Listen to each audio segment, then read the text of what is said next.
ইমাম মাহদি এমন পরিস্থিতিতে আসবে তখন যখন পৃথিবীতে না কোনো নেতা বাঁচবে, না কোনো নেতা থাকবে, মুসলিম অমুসলিম ইহুদি খ্রিস্টান কারো কোনো নেতা বেঁচে থাকবে না। অলাবন কাইলিন নেতা তো থাক, নেতার ছেলেও থাকবে না। নেতাকে নেতাগুলিরে এইভাবে মারবে, আপনি আমার নেতা মারলেন, আমি আপনার নেতাকে মারব। আপনি দেখেন কিভাবে হাসান নাসরুল্লাহকে হত্যা করা হলো, কিভাবে সিনোয়ারকে হত্যা করা হলো, কিভাবে ইসমাইল হানিয়াকে হত্যা করা হলো, কিভাবে আপনার ইব্রাহিম রাইসিকে হত্যা করা হলো। মানে নেতা হত্যার এই যে একটা বিরাট চেইন ধারাবাহিকতা শুরু হয়েছে। এখন যে খোমেনি সাহেবের অস্তিত্ব নিয়ে যেভাবে কথা শোনা যাচ্ছে, তার মানে কি বিশ্বটা নেতৃত্ব শূন্য হয়ে যাবে ইমাম মাহদি আসার আগে। ইমাম মাহদি আসার আগে পৃথিবীটা নেতৃত্ব শূন্য হয়ে যাবে। নয় আপনি হাম্মাদের কিতাবুল ফিতানের হাদিস, ইমাম মাহদি আসবে ঠিক ওই প্রেক্ষাপটে যখন টোটাল বিশ্ব জনসংখ্যার 1/3 খুন হয়ে যাবে। 850 কোটির প্রায় 250 কোটি প্লাস নিহত হবে। 250 কোটি প্লাস যুদ্ধের প্রতিক্রিয়ায় পরবর্তী যে আপনার এটাকে তেজস্ক্রিয়তা বলেন বা মহামারী বলেন, সেটা আরও 1/3 চলে যাবে, 2/3, 850 কোটির 2/3 চলে যাবে। মানে কি প্রায় 600 কোটি মানুষ থাকবে, মাত্র 250 কোটি। ওই 250 কোটির ভিতরে ইমাম মাহদি আসবে। তাহলে আপনি এই হাদিসটাকে মিলান, বর্তমান যে পারমাণবিক যুদ্ধের ডামাডোল চলছে, অনেকে 2026কেও মনে করছে পারমাণবিক যুদ্ধ আসতে পারে। সূরা দোকানের যে কালো ধোঁয়ায় গোটা পৃথিবীর আকাশ কার্বনে কালো ধোঁয়ায় ছেয়ে যাওয়া, এটা তো পরমাণু যুদ্ধের প্রতিক্রিয়ায় হওয়ার খুবই সম্ভাবনা।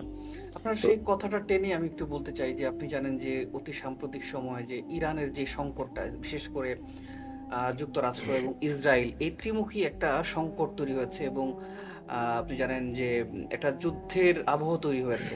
যে কোনো মুহূর্তে হামলা, পাল্টা হামলা কিন্তু শুরু হয়ে যেতে পারে এবং আপনি যেটা বলছিলেন যে পারমাণবিক অস্ত্রের ব্যবহার কিন্তু এখানে হতে পারে, আশঙ্কা করছে।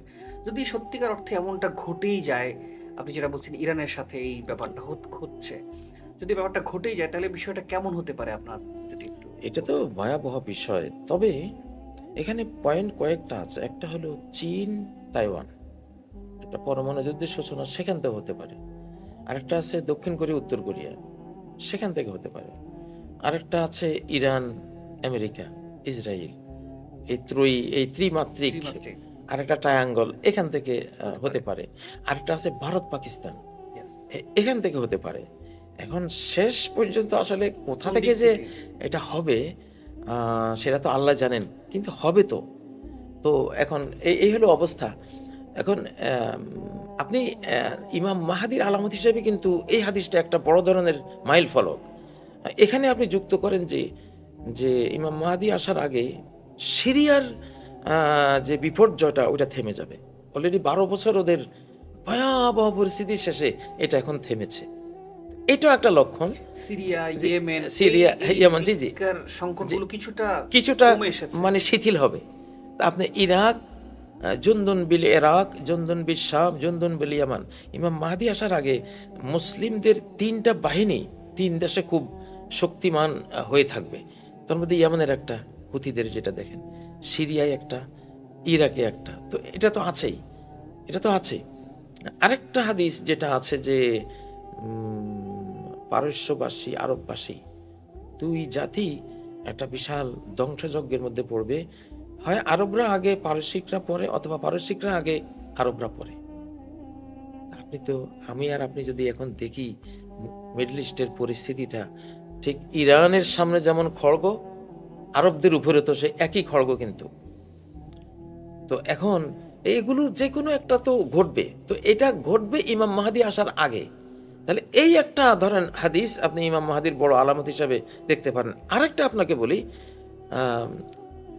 লা ইয়াখরুজুল মাহদি হাত্তা লা ইয়াবকা কাইলুন ওয়া ইবনু কাইলিন। ইমাম মাহদি এমন পরিস্থিতিতে আসবে তখন যখন পৃথিবীতে না কোনো নেতা বাঁচবে, না কোনো নেতা থাকবে, মুসলিম অমুসলিম ইহুদি খ্রিস্টান কারো কোনো নেতা বেঁচে থাকবে না। ইবনু কাইলিন নেতা তো থাক, নেতার ছেলেও থাকবে না।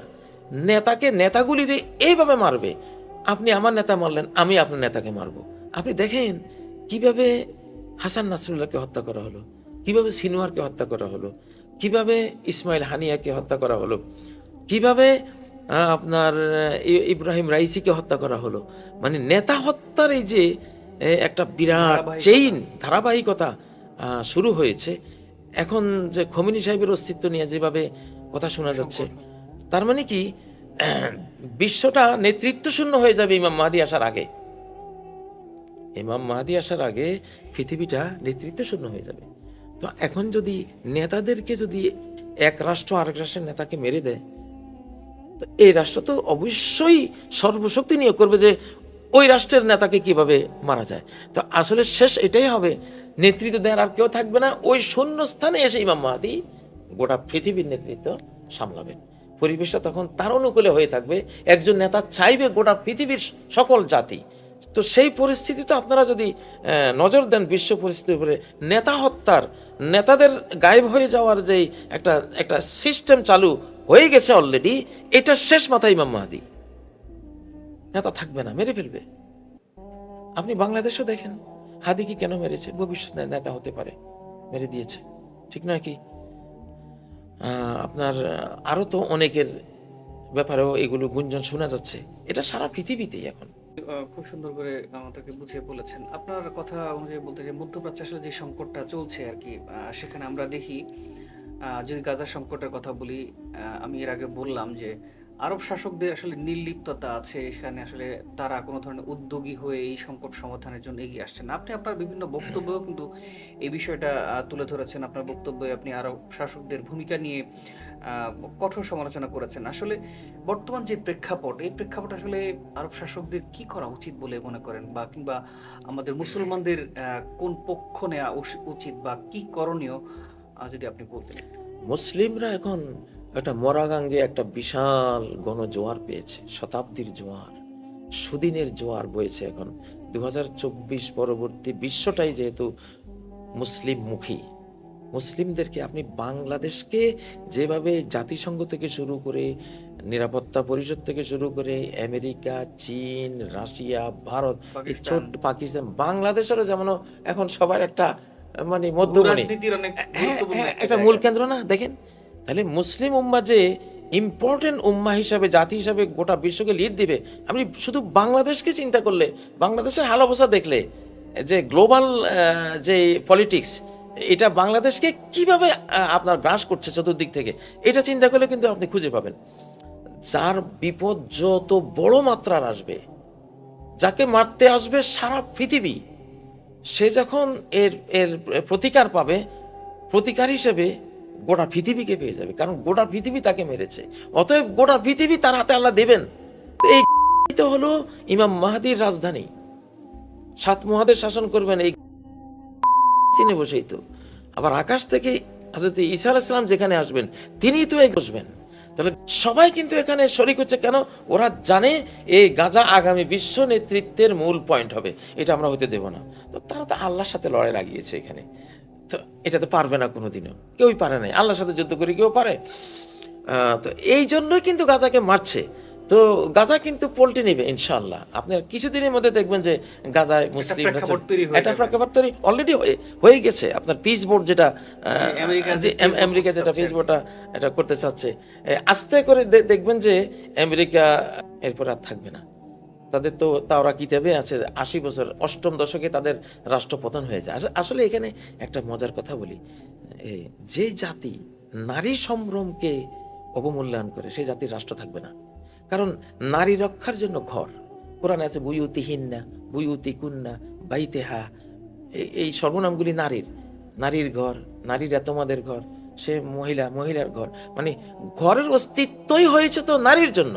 পুরুষ তো এটা লোহা, এটা তো রাস্তায় বই থাকতে পারে, মরুমিতে বই থাকতে পারে, দোকানের সামনে বই থাকতে পারে, সমস্যা নাই। নারীরা স্বর্ণ, তাদেরকে সেভ করতে হয়। তো নারীর জন্য ঘর, কতগুলো ঘর মিলে একটা বাড়ি, কতগুলো বাড়ি মিলে একটা গ্রাম, কতগুলো গ্রাম মিলে একটা ইউনিয়ন, কতগুলো ইউনিয়ন মিলে একটা উপজেলা, কতগুলো উপজেলা মিলে একটা জেলা, কতগুলো জেলা মিলে একটা বিভাগ, বিভাগগুলো মিলে একটা রাষ্ট্র, কতগুলো রাষ্ট্র মিলে একটা পৃথিবী। তাহলে শুরুটা কোত্থেকে? নিউক্লিয়াসকে নারী। এই জন্য আপনি সোভিয়েত ইউনিয়ন মাত্র 60 বছরে ধ্বংস হয়ে গেছে। এত তাড়াতাড়ি একটা সাম্রাজ্য ধ্বংস হয় না, অন্তত 1-2 শতাব্দী থাকবে। কেন ধ্বংস হলো? মহিলাদেরকে বানিয়ে দিয়েছে একবারে বাজারের পণ্য। কোনো বিয়ে শাদী থাকবে না, যার ইচ্ছা যেই মেয়ের সাথে থাকতে থাকতে সন্তান হবে, জারজ ওগুলি পালবে। আল্লাহ ঘৃণা পরে ওদেরকে ধ্বংস করে দিয়েছেন, 60 বছরে শেষ।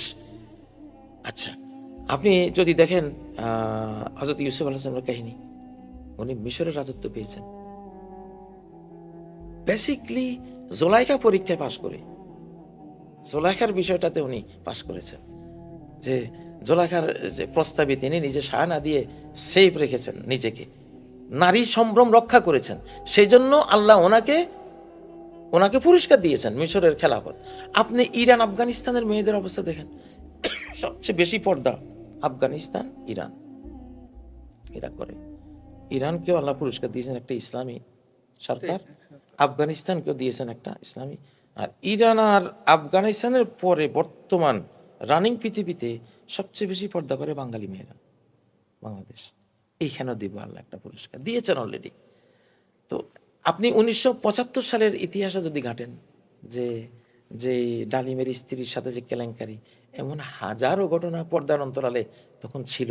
তখন তো প্রচার মিডিয়া এমন ছিল না, প্রকাশ পায় নাই। ওইখান থেকে আল্লাহ কিন্তু, তোমাকে তো আমি নারী রক্ষার জন্য একটা রাষ্ট্র ব্যবস্থায় দিলাম, নারী যদি তোমার রাষ্ট্রের সুরক্ষিতা না থাকে তো তোমার রাষ্ট্র দিব কেন? আল্লাহ তাআলা ওদেরকে বিদায় করে দিয়েছেন। আপনি 2024-এর 5ই আগস্টের পরিবর্তন যাদের উপরে গেছে, এই সাইক্লোন যাদের উপর দিয়ে গেছে, তাদের চরিত্র যদি আপনি দেখেন, প্রত্যেকটা অফিসে গোপন একটা রুম নারী নির্যাতনের জন্য। নারী সম্ভ্রম হলো রাষ্ট্রীয় সম্ভ্রম। নারী সম্ভ্রম এটা যেন রাষ্ট্রের সার্বভৌমত্ব। নারী সম্ভ্রম সুরক্ষিতা, আপনার রাষ্ট্রের সম্ভ্রম সার্বভৌমত্ব সুরক্ষিত থাকবে। নারীদেরকে আপনি অরক্ষিতা করে দেবেন, রাষ্ট্রই থাকবে না। আল্লাহ তাআলা নারী নির্যাতনকারী, নারীদেরকে অবজ্ঞাকারী, তাদেরকে ব্যভিচারের পথে যারা ঠেলে দেয়, এই জাতির কোনো রাষ্ট্র রাখেন না। থাকলেও 80 বছরের মধ্যে শেষ। এটা যেটা আছে মাত্র 20,000 বর্গ কিলোমিটার, এটা গেলে তো গেল। তো বড় কারণ এখানে সবচেয়ে বড়, যেটা আমার স্টাডিতে আমি দেখেছি, যে আল্লাহ তাআলা আতাইনা আলা ইব্রাহিম আল কিতাব আল হিকমা, ইব্রাহিম ফ্যামিলিকে আমি কিতাব দিয়েছি, হিকমা রাষ্ট্র পরিচালনা যে হিকমা সুন্নাহ এটা দিয়েছি। ও আতাইনাহুম মুলকান আযীমা, তাদেরকে বিশাল সাম্রাজ্য দিয়েছি। আজকের যে অর্ধ পৃথিবী, এটা আলে ইব্রাহিমকে উপহার দিয়েছেন, আলে মুহাম্মদকে আল্লাহ উপহার দিয়েছেন। কেন? আয়াতটা সূরা নিসার। এরা নারী রক্ষক জাতি, নারীর মর্যাদা দানকারী জাতি, মাতৃ জাতির। নবীজি বলতেন, আমার পৃথিবীর 3টা জিনিস শুধু প্রিয়, সুবাস, আর হলো আমার মা জাতিটা, আর আমার তৃতীয় যেটা সবচেয়ে নয়ন জুড়ানো শান্তি, আমার সালাত। দেখেন, মাতৃমর্যাদা দিয়েছে কে? ইসলাম দিয়েছে। ইসলাম জানে পৃথিবীতে পিতৃল্যান্ড, ফাদারল্যান্ড কি একটাও আছে? নাই, সব মাদারল্যান্ড। পৃথিবীতে কি ফাদার ল্যাঙ্গুয়েজ একটাও আছে? সব মাদার ল্যাঙ্গুয়েজ।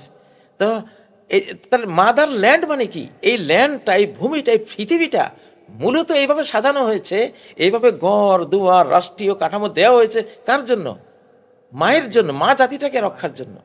তো এই মহান দায়িত্ব যে জাতি পালন করে, সেই রাষ্ট্রশক্তি পাবে আগামী বিশ্বে। এখন আপনি আমেরিকাও মা জাতিকে আর রক্ষা করছে না, ইউরোপ করছে না, রাশিয়া করছে না, ভারতও করছে না, অস্ট্রেলিয়া করছে না, একেবারে রাস্তায় ফেলে দিয়েছে। আমি এখান থেকে বুঝতেছি এই সব রাষ্ট্র মুসলিমদের হাতে আসবে। কেন আসবে? তারা এই মা জাতিটাকে সেফটি দিবে তাদের রাষ্ট্রীয় কাঠামোর ভিতরে।